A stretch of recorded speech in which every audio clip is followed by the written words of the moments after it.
Today, I just want to take a look at about 12 images that I cannot get out of my brain. There are 12 images that when I think of the best cinematography that I've ever seen, these are the images that I think of. Hey everyone, how's it going? My name is Nate Caywood. I'm a Los Angeles-based cinematographer, and I created this YouTube channel with the intention of breaking down the work of the best cinematographers on the planet in hopes that I can reverse engineer and figure out how they are crafting the images that they're doing, and hopefully we can all learn something along the way. So just to reiterate, that does mean that everything on the channel is my opinion. It could be right, it could be totally wrong. Well, I don't know. That's the point, and let's get into it. The first image that we're talking about today is from the series The Crown. Many of the episodes and tone for the show were set by cinematographer Adriano Goldman, who is one of my favorite cinematographers working today. So I just wanted to take a look at this one. In this is an image of Winston Churchill making a decision to tell the world that the king has just passed away and that Elizabeth is going to be announced as queen. And so this is a big emotional moment in the inciting incident of the entire series. I just wanted to take a look at this. This image to me feels like quintessential The Crown image, and that's why I wanted to take a look at it. I love The Crown. I love the way that Adriana Goldman has created the cinematic linguistics of the show. It's very clear. And even when other DPs are shooting The Crown, it still lives within a really specific tone. And I just think it's so beautiful. Like, I love it. So part of what I want to do in the exercise today is just notice the things that I notice that I'm drawn to. And my hope is that through the process of me saying out loud the things that I like, maybe I will reinform those things. And maybe I can see how those things can start to translate into my own work. And I can start to make them conscious decisions or even subconscious decisions in framing, lensing, lighting, etc. So I'm just going to talk about what I love about this image. First thing that I love is color contrast, right? A lot of times they're setting these window lights to basically be white or grayish, sort of. It sort of alludes to the London fog sort of thing very frequently. And obviously they put a lot of haze in the rooms, so it sort of not only does it create the ability for direct sunlight to create shafts of light in the rooms, but it also just gives this sort of like decontrast volumetric feel. Smoke and history is just hanging in the environment in the frame, which I think is really lovely. Okay, so the first thing that I notice that I think makes this image unforgettable is the way that this is composed. It's composed in a way that we are observing this as if we are one of these people in the background watching this event take place from the other side of the table, if that makes sense, looking this direction. It's a very observational frame. It makes me feel like it brings us into a level of intimacy because this is a room that the normal public wouldn't ever be in. And so we as the audience have great privilege of seeing this take place. I think that's a really great, I think that's an overall mode of operating for the show. And that's really lovely. They've got these practical lights going on, which creates this color contrast that I really love. I'm just really drawn to it, where you get like these little pings of light that are bright and orange, and it makes you just feel like there's warmth in the room, while also knowing that there's this cool ambient light that's coming on from outside. I just think that there's something really beautiful and brilliant about that. That's why I love The Crown. Let's move on to our next frame that I cannot get out of my head, that is seared into my brain. Okay, so this is a shot from the film EO. If you have not seen this film, I strongly recommend it. It is about a donkey's journey through life over, I think, maybe a day, maybe 36 hours. One of the reasons why I love this film so much, and this frame in particular, is that I just love well-crafted landscape shots. I think this is really, really beautiful. Obviously, this is sort of following the rule of thirds a little bit as far as where the horizon is met. Like, that's a really common, is you either choose the lower third or the upper third to place the horizon. That's really common. I love that it's silhouetted. I heard somewhere that silhouette is like our animal brain of noticing possible predators, and so our brain is really, really engaged with recognizing silhouette because it's a survival mechanism. And so I think silhouetting people and donkeys in this particular case is a really powerful move to bring our eyes directly to where we're looking, which is at the donkey. We're feeling the beauty of the landscape, but we're looking right here. I also really love the aspect ratio that they chose for this. I heard an interview with the cinematographer say that they chose that because of how large the donkey's face was. It was much longer than it is wide, so it's a frame that gave them the privilege of center punching the donkey, and it's a frame that suits the shape of the donkey's head, which I think is really incredible because, again, I really want this channel to be about exploring intention of cinematography, the theory of cinematography, not always just like where you put a light. And that feels to me like that was an incredibly powerful choice to help tell this story. This movie is Baux, or A Series of False Chronicles and a Handful of Truths, by Alejandro Inarritu. This film was shot by Darius Condries, and I think it's the most beautiful film shot in the 21st century yet. I genuinely believe that. And this frame, I can't get over it. Here's what I love about this frame. I love that we're in a hallway and that we are low and we're looking here. We have leading lines everywhere in this frame. We have all of these leading lines, which is directly bringing us to our silhouetted hero, which, again, we were just talking about. I love silhouette. I keep saying all these things because I want to bring them into my own work, and maybe it's something that if we talk about it consciously, you guys will bring it into your own work as well. We're moving this direction on a Steadicam in this shot, and these practical lights are playing very close to the color of the window daylight, but this is like sunset back here. This sunset light. I'm realizing even by talking about this film, this is why I wanted to do this exercise, by the way. By looking at images that are seared into my brain, I can see what they have in common, and I can see what I'm drawn to as a cinematographer. And already, between the three images that we've looked at so far, the things that they have in common are this character is silhouetted, Io is silhouetted. This scene is incredibly well and precisely crafted to have color contrast to create the illusion of depth in our image, and I think that that's really beautiful. I love that there's the floor has been clearly very recently waxed because you have a wet down for this entire section, which is complete inverse of the ceiling, and it's so powerful. Like, it's like shooting against still water. Like, you get all the reflections for everything. It's so cool. It just adds depth. Moving on to the next image. Now that I know color contrast, silhouette, things I love. Okay, great. Let's see what goes on. This is an image from Chloe Zhao's 2012 film, The Riter. So this might be the oldest film on my list so far. The reason why I love this shot is because of how simple it is, because of how practical it is, and because of how powerful it is. This is probably a practical light in the bathroom. They probably didn't even change it. We're getting two opportunities to see a subject.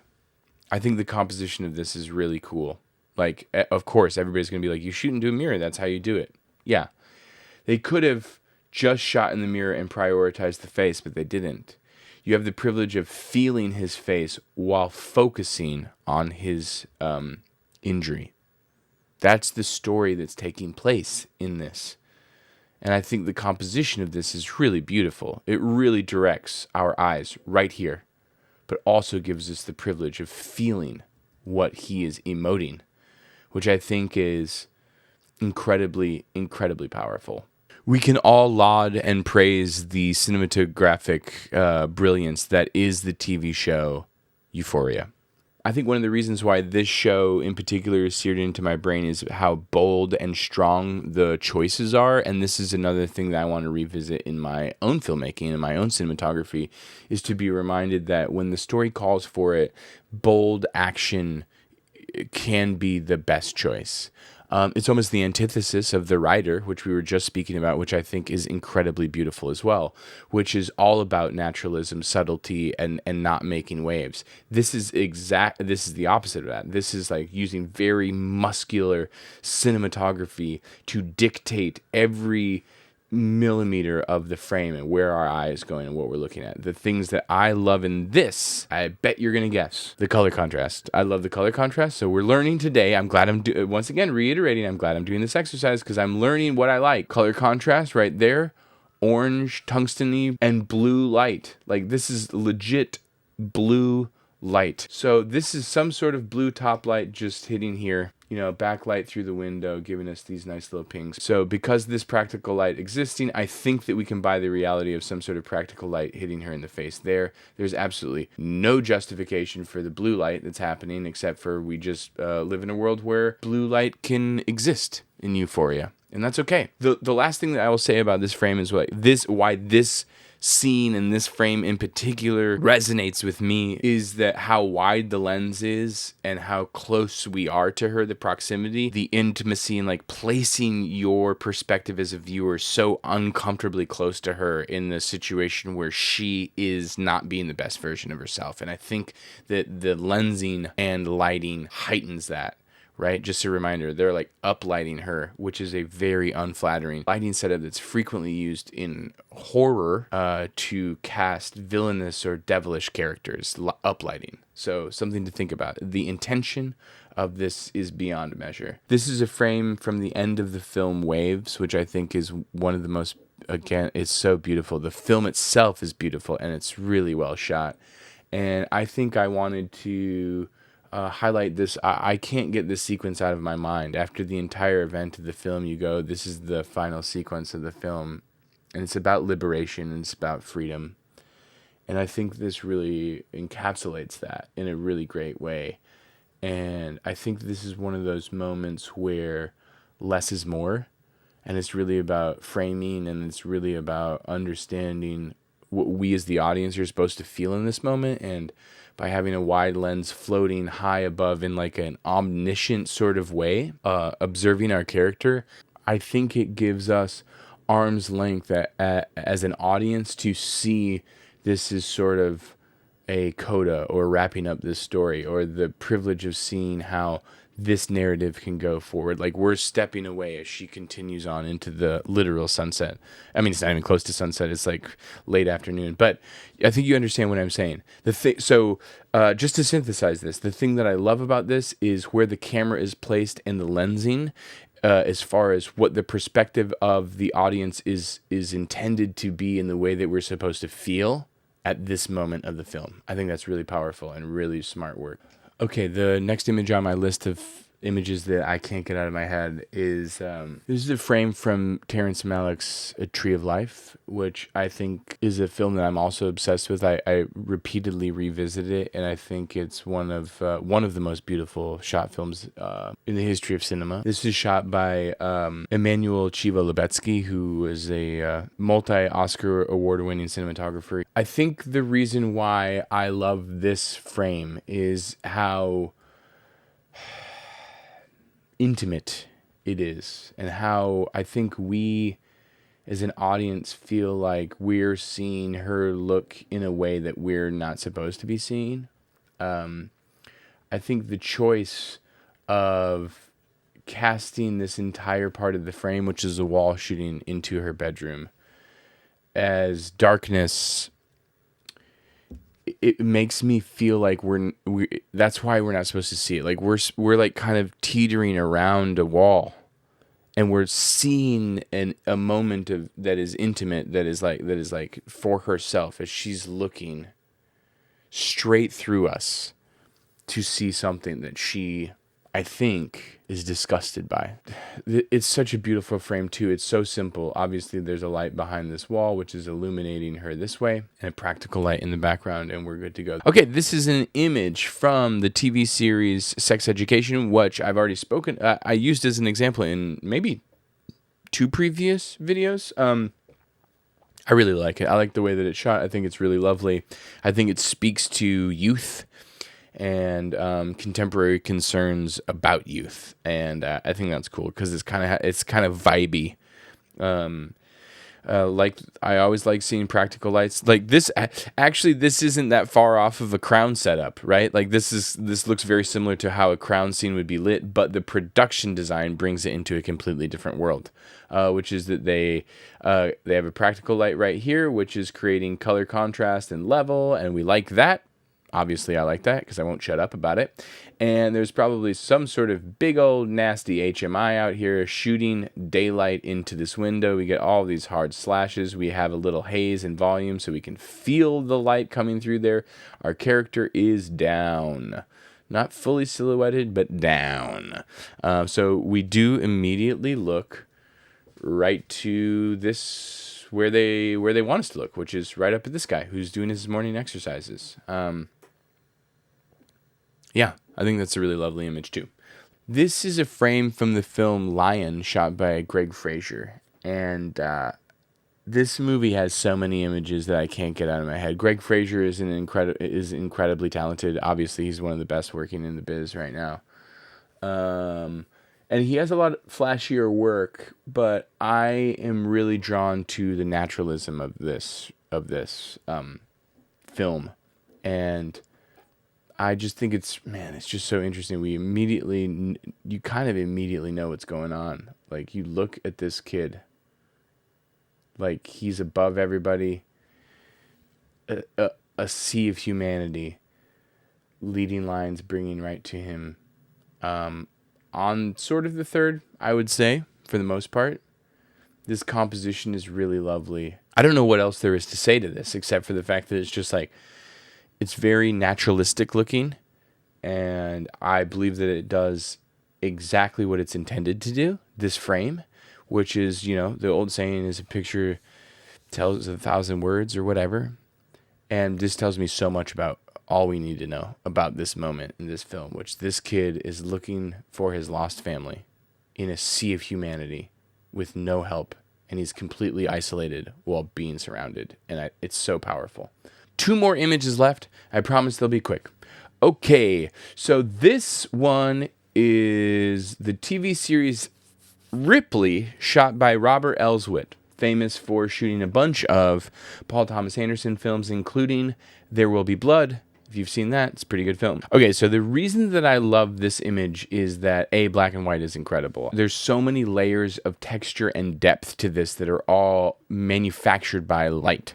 And I think that that's super dope. I recently shot a horror short, and I quickly realized how important uplighting trees in the background was, because if you do not have those, there's no depth. That's just a black blob in the background. So when I see this image, I immediately notice the texture of all the trees.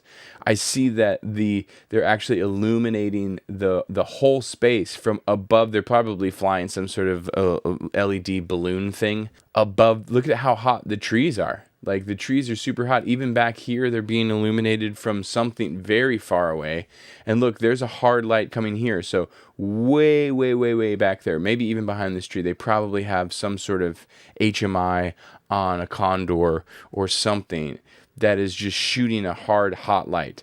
You can see that he's edged here by a hard, hot light, and he's backlit by a hard, hot light. And then look at all these pings. There's just there's so much happening. There's so much texture that your eyes are feasting on in this shot. And I think really beautiful black and white imagery does that. It just brings you in because there's just so much to see. There's so much to chew on. I just this image does feel really indicative of this series as well, which is that it's precise, but also a little messy at the same time, which I think is, and by messy I mean, there's even an interview where Robert Elswit said that he would normally, in coloring and post, take down the level of how bright these trees are, but the director wanted to keep them because he liked the how it sort of popped and felt artificial.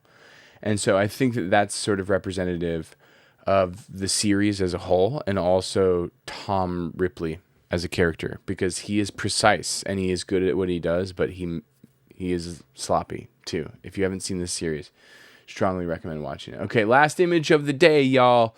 This film is Arrival. Recently talked a little bit about that, shot by Bradford Young. So I think this particular image within this film as a narrative falls in line with that Chloe Zhao, the Riter type shooting. The sort of the waves at the end is like this sort of like very personal, very intimate filmmaking style. Man, I just think this image is super powerful. Like this, by the way, this is a common thing of Bradford Young's cinematography. Like watch Ain't Them Body Saints and some of his other films. It's like any daytime exterior is down exposure level wise. I mean, what's he got? 6 stops of ND in this. There's direct sunlight hitting her in the back of the head. There's harsh sunlight, but it's not bright. So he's probably NDing down a ton, I would guess. Again, I think it's the composition of this image and the way that it feels and the way that it makes me feel within the narrative that I think makes this really powerful. It feels incredibly naturalistic and intimate. We're close to the character while framing the alien spaceship in the background. It's almost the antithesis of sci-fi, right? It's sun-drenched but dark at the same time, a little bit gritty, and emotional and earnest and honest, which I feel like are words that frequently don't describe sci-fi. And I think that's what's really interesting about this film and about the cinematography approach to this film. Thanks for sticking around, guys. I really appreciate it. I hope this exercise was helpful to you guys as well. Maybe it's an exercise that you should do for yourself, which is like choose 10, 12 images that you can't get out of your mind, that you can't stop thinking about, that whether you know how they did them or not doesn't really matter. And maybe take the opportunity to break down why it impacts you so much. Is it the framing or the composition? Is it the lensing or proximity to the subject? Is it the color, the lighting direction, where the light is at, how intense the light is? Color contrast. Is it about silhouetting your character against something bright?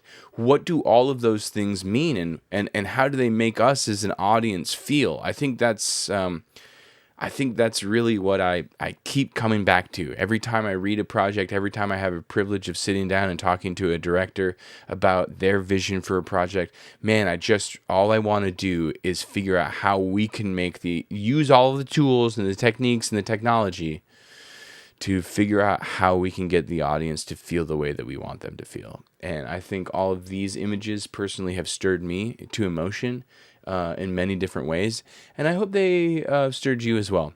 And if they didn't, find some films and images that do that for you. Let me know in the comments below what images you can't get out of your head. I'm curious to see, what are you guys drawn to? What compels you to craft more images? Who are the cinematographers and the films and the work that you want to not emulate, but be inspired by? Okay. I think that's all the time that we have for today. Thanks for sticking around. Please like, please subscribe. Leave me some comments. Okay. Thanks so much, everyone. Speak soon. Cheers.